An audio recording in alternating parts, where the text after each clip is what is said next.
दिल्ली के सभी झुग्गी वासियों को एक संदेश आपके माध्यम से देना चाहती हूँ कि ये जो लोग पकाए हुए हैं, जो लोग सत्ते में हैं कि 100 दिन सरकार को पूरे नहीं हुए और लगातार इतने काम चल रहे हैं, वो षड्यंत्र के तहत कुछ लिस्टें व्हाट्सएप ग्रुप्स में घुमा रहे हैं, डेमोलिशन लिस्ट कि झुग्गी तोड़ रहे हैं।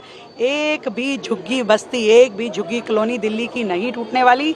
हमने तो 700 करोड़ रुपए का बजट रखा है कि यहाँ पे झुग्गियों में अलग अलग तरह के काम हो, यहाँ पे गली नाली खड़ंजा शौचालय और स्नान घर और बच्चों के लिए पार्क, ये सारी सुविधाएं देने के लिए हमने करोड़ों रुपए हर झुग्गी क्षेत्र में ड्यूसिप के माध्यम से लगा रहे हैं। दिल्ली की नई सीएम क्या दिल्ली को बर्बाद करेगी? ये सवाल काफी दिनों से यूट्यूब पे काफी वीडियोस में वायरल हो रहे हैं और हर कोई इसका जवाब ढूंढने में लगा हुआ है अपने तरीके से। अब ये सवाल सबके दिमाग में क्यों आया? क्योंकि दिल्ली के सीएम ने पहले तो मना किया, ये जो झुग्गी झोपड़ियां हैं इनको हम हाथ नहीं लगाएंगे, इनको हम नहीं तोड़ेंगे। लेकिन कुछ टाइम बाद सब कुछ उल्टा पुल्टा हो गया। ऐसा क्यों हो रहा है? ये जानने से पहले आपको ये जानना जरूरी है कि दिल्ली के जो स्लम्स हैं उनकी क्या हिस्ट्री है।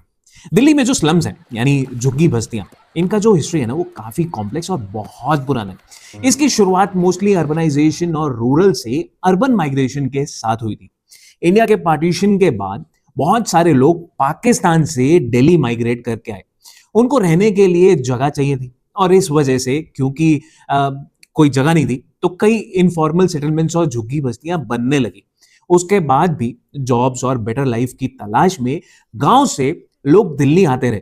दिल्ली एक बहुत बड़ा इकोनॉमिक हब बन गया था। जब उनको अफोर्डेबल हाउसिंग नहीं मिली तो उन्होंने खाली जमीनों पर या गवर्नमेंट लैंड पर टेम्परेरी शेल्टर्स बना लिए, जिन्हें हम झुग्गी झोपड़ी यानी जे क्लस्टर्स कहते हैं। दिल्ली का ग्रोथ बहुत अनप्लान्ड तरीके से हुआ। इंफ्रास्ट्रक्चर और हाउसिंग की डिमांड सप्लाई से ज्यादा थी। इस वजह से स्लम्स काफी बढ़ते चले गए। ये स्लम्स मोस्टली उन लोगों का घर बने जो कंस्ट्रक्शन, डेली वेज लेबर या डोमेस्टिक वर्क जैसे इनफॉर्मल सेक्टर्स में काम करते थे। उनके पास प्रॉपर हाउसिंग अफोर्ड करने के लिए पैसे नहीं होते थे।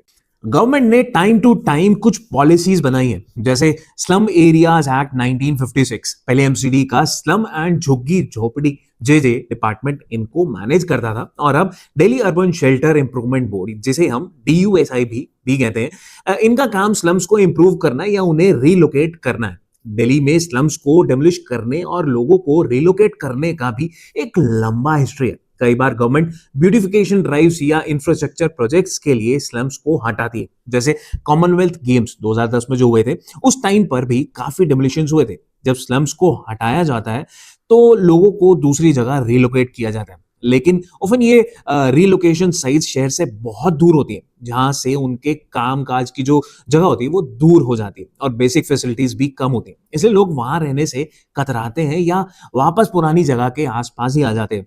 आज भी दिल्ली की एक सिग्निफिकेंट पॉपुलेशन स्लम्स में रहती है। एस्टिमेट्स के अकॉर्डिंग अराउंड 675 झुग्गियां क्लस्टर्स हैं, जिनमें लगभग 30 लाख लोग रहते हैं। इन एरियाज में पीने का पानी, कई फैसिलिटीज बॉटल्ड वाटर पर डिपेंड करती हैं। सैनिटाइजेशन और हाइजीन की कमी होती है। कुछ स्लम्स नोटिफाइड होते हैं जिन्हें गवर्नमेंट रिकॉग्नाइज करती है और उन्हें रिहैबिलिटेशन का अधिकार भी मिलता है, लेकिन बहुत सारे अनऑथराइज्ड या एनक्रोचमेंट पर होते हैं, जिन पर डेमोलिशन का खतरा रहता है। हाईकोर्ट ने भी कहा है कि 2006 से पहले की नोटिफाइड झुग्गियों को रिहैबिलिटेशन का अधिकार है। स्लम्स में रहने वाले लोग एक बड़ा वोट बैंक भी होते हैं, इसलिए पॉलिटिकल पार्टीज के लिए एक इंपॉर्टेंट इशू भी बना रहता है। इन शॉर्ट, दिल्ली में जो स्लम्स हैं, इनका इतिहास अर्बनाइजेशन, माइग्रेशन और गवर्नमेंट पॉलिसीज के इंटरसेक्शन पर बेस्ड है। ये एक कंटिन्यूअस स्ट्रगल है better living conditions, security of tenure और बेसिक एमिनिटीज के लिए। देखो, यूजुअली तो मैं ऐसा कहता नहीं हूं, लेकिन अगर आपको ये वीडियो अच्छी लग रही है और अभी तक आपने अकाउंट को फॉलो नहीं किया यानी सब्सक्राइब नहीं किया है, तो जरूर करो। थोड़ी सी मुझे हिम्मत मिलेगी, एक नई वीडियो आपके लिए ले आऊंगा, कुछ इन्फॉर्मेशन आपके साथ भी बांट लेंगे। अब इतना सब कुछ इन्फॉर्मेशन निकालने के बाद मैंने चैट जीपीटी से ऐसे ही मजे मजे में पूछ लिया कि भाई ये जो झुग्गियां हैं क्या ये करप्शन का एक हिस्सा है? तो चैट जीपीटी भाई साहब ने बड़े ही प्यार से काफी इंफॉर्मेशन दे दी और कहा कि ये बहुत ही गंभीर और सच्चाई है कि दिल्ली में स्लम्स और उनके रिहैबिलिटेशन से जुड़े प्रोजेक्ट्स में करप्शन काफी हद तक मौजूद है। लोग इलीगल तरीके से गवर्नमेंट जमीन पर झुग्गी बनाने के लिए नेताओं, पुलिस और सरकारी अधिकारियों को घूस देते हैं। ब्राइब देते हैं। कुछ मिडिलमैन या स्लम लॉर्ड्स होते हैं जो खाली जमीनों पर कब्जा करते हैं और फिर वहां लोगों को रहने देते हैं, बदले में उनसे किराया या वही घूस 2 नंबर का पैसा लेते हैं। जब रिलोकेशन की बात आती है ना, तो ये मिडिलमैन लोगों को गलत तरीके से दफ्तर में नाम दर्ज करवाने में हेल्प करते हैं, वो भी पैसा लेकर। हर जगह पैसे की ही माया है। जब स्लम्स को डेमोलिश करके लोगों को नए फ्लैट्स या प्लॉट्स अलॉट किए जाते हैं, जैसे जहां जुग्गी वहां मकान स्कीम के तहत, तो इसमें काफी घपलेबाजी होती है। फ्लैट्स उन लोगों को अलॉट हो जाते हैं जो असली में स्लम में रहने वाले लोग ही नहीं होते या जिनके पास पहले से ही मकान होता है। ये लोग फेक डॉक्यूमेंट्स बनवाकर या अधिकारियों के साथ साठगांठ करके फ्लैट्स हासिल कर लेते हैं। जिन लोगों को फ्लैट्स मिलते हैं उनमें से कुछ लोग उन्हें इलीगल तरीके से बेच देते हैं क्योंकि उन्हें उनकी जरूरत ही नहीं होती, या वो किसी ऐसी लोकेशन पे होते हैं जहां वो रहना ही नहीं चाहते। इसमें भी मिडिलमैन और ऑफिशियल्स की इन्वॉल्वमेंट होती है। रिहैबिलिटेशन के लिए जो नए मकान बनाए जाते हैं ना, उनकी क्वालिटी इतनी खराब होती है कि रहने लायक ही नहीं होते। कॉन्ट्रैक्टर्स और ऑफिशियल्स मिलकर सस्ते और घटिया मटेरियल उसमें यूज करते हैं ताकि ज्यादा उनके पैसा बच सके, ज्यादा उनकी जेब भर सके। नए रिहैबिलिटेशन साइट्स पर पानी, बिजली, सड़क, सीवर जैसी बेसिक फैसिलिटीज प्रोवाइड करने में भी करप्शन होता है। फंड्स का मिस यूटिलाइजेशन या डाइवर्जन हो जाता है और लोगों को अधूरी या घटिया सुविधाएं मिलती हैं।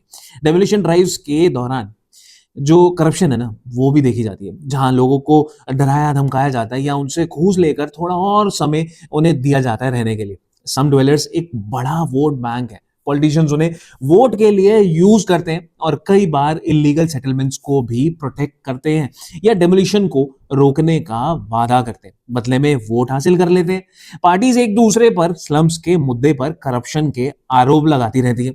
जैसे कि अभी आपने रिसेंट न्यूज में देखा ही होगा कि रूलिंग पार्टी और अपोजिशन पार्टी एक दूसरे पर करप्शन और स्लम ड्वेलर्स के हक मारने का इल्जाम लगा रहे हैं। तो देखो, सीधी सीधी बात यह है, ये कहना भी गलत नहीं होगा कि झुग्गियों का जो मुद्दा है ना, खास तौर पर उनके बने रहने में करप्शन का बहुत बड़ा हाथ है। अब आते हैं अपने मुद्दे पे। दिल्ली में एनक्रोचमेंट पर जो डेमोलिशन ड्राइव्स एक बहुत ही बड़ा और सेंसिटिव मुद्दा बन चुका है, एक कॉमन इशू बन चुका है। इसका सीधा मतलब है कि जब गवर्नमेंट एजेंसीज जैसे डीडीए, एमसीडी या रेलवेज, पीडब्ल्यूडी या फॉरेस्ट डिपार्टमेंट्स इलीगल स्ट्रक्चर्स को तोड़ते हैं जो सरकारी जमीन पर या पब्लिक लैंड पर बने होते हैं। ये स्ट्रक्चर्स रेजिडेंशियल हो सकते हैं, कमर्शियल हो सकते हैं या इंडस्ट्रियल भी हो सकते हैं।